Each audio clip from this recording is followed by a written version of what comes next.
આકાશવાણીના ભુજ કેન્દ્ર પરથી હવે સાંભળીએ પ્રાસંગિક. આજનો વિષય છે પિતાના પ્રેમનો મહિમા. સંપાદન અને પઠન કરી રહ્યા છે આરતી ભટ્ટ. દર વર્ષે જૂન મહિનાના ત્રીજા રવિવારને વિશ્વ પિતા દિવસ એટલે કે ફાધર્સ ડે તરીકે ઉજવવામાં આવે છે.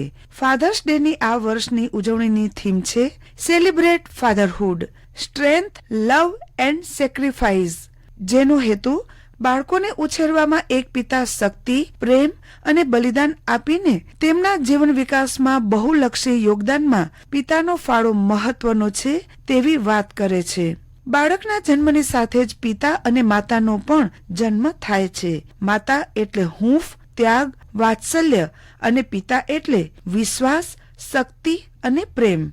આપણે ત્યાં પિતાને ઘરના મોભ સાથે સરખાવ્યા છે, જેનો ભરોસો, જેની તાકાત પર ઘર ટકેલું હોય છે. બાળક પિતાની આંગળી પકડીને ચાલતું હોય ત્યારે એક વિશ્વાસ, સુરક્ષાનો ભાવ હોય છે. પિતા સંઘર્ષના તોફાનોમાં ઘરની ચટ્ટાન તો મુશ્કેલીઓ સામે લડતી બેધારી તલવાર હોય છે. બાળપણમાં આનંદ આપનારું રમકડું છે તો ઊંઘ આવે તો પેટ પર સુવરાવી દેનાર પાથરણું બની જાય. અને પિતા બાળપણમાં રડતા બાળકને હસાવતા બનતો ઘોડો પણ છે. બાળક માટે ઉંમરનો કોઈ પણ તબક્કો હોય, પણ પિતા એટલે વિશ્વાસ. ગમે તેવી કપરી સ્થિતિ કે ઝંઝાવાતો હોય, પણ બાળકને એમ જ હોય કે મારા પિતા છે ને. પિતાના કોઈ દિવસ ઉજવવાના ન હોય, દરરોજ તેના દિવસો હોય. તે દયાળુ અને શિસ્તબદ્ધ હોય છે, તેથી જ તેમને હૃદય પ્રેમ અને કરુણાસભર હોય છે. પિતૃત્વના બંધનો અને સમાજમાં પિતાની ભૂમિકાનું સંતાનોએ સન્માન કરવું જોઈએ. માતા અને પિતા બંનેની તુલના કરવામાં આવે તો ચડિયાતી માતાને ગણવામાં આવે છે. આપણે ફક્ત ફાધર ડે પર જ પિતા પ્રત્યેનો પ્રેમ વ્યક્ત કરીએ છીએ. પ્રેમ હોવો અને પ્રેમ વ્યક્ત કરવો એ બંને વચ્ચે ખૂબ અંતર હોય છે, અને તે પણ ખાસ કરીને પિતાની બાબતમાં. પિતા પ્રત્યે બધાને પ્રેમ હશે, પણ તે વ્યક્ત નથી થઈ શકતો. આજકાલના સંતાનો મા બાપને ભૂલી રહ્યા છે, ત્યારે આ ચિંતા અને ચિંતનનો વિષય છે. દરેકના જીવનમાં પિતાનું મહત્વ વિશેષ હોય છે, પણ આજકાલના ભણેલા સંતાનો પોતાના બાપની મહેનત જ જોઈ શક્યા નથી. ભણી ગણીને વિદેશ જઈને નોકરી કરતા સંતાનોના પિતા તેની છેલ્લી જીવન અવસ્થામાં સંતાનોના પ્રેમ માટે તલસી રહ્યા હોય છે. પિતા એ ભરોસાની પ્રતિમૂર્તિ છે.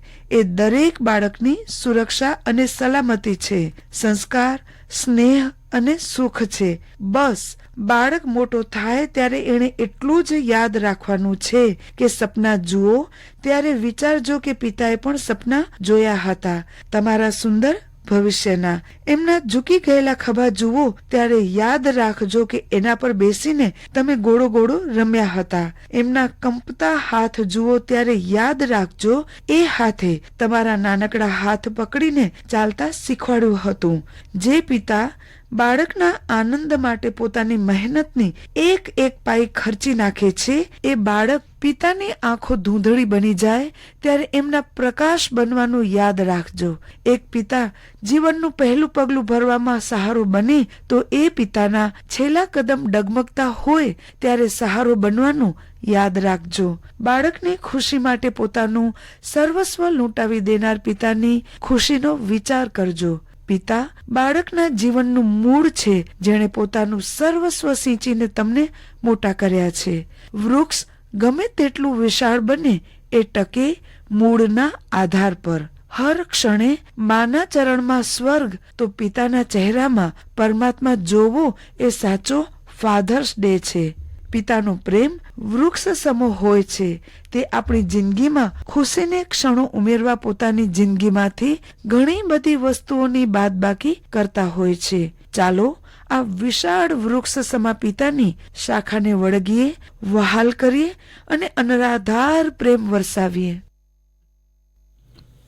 હમણાં જ આપ સાંભળી રહ્યા હતા પ્રાસંગિક. આજનો વિષય હતો પિતાના પ્રેમનો મહિમા. સંપાદન અને પઠન કરી રહ્યા હતા આરતી ભટ્ટ. પ્રસારણ આકાશવાણીના ભુજ કેન્દ્ર પરથી કરવામાં આવ્યું.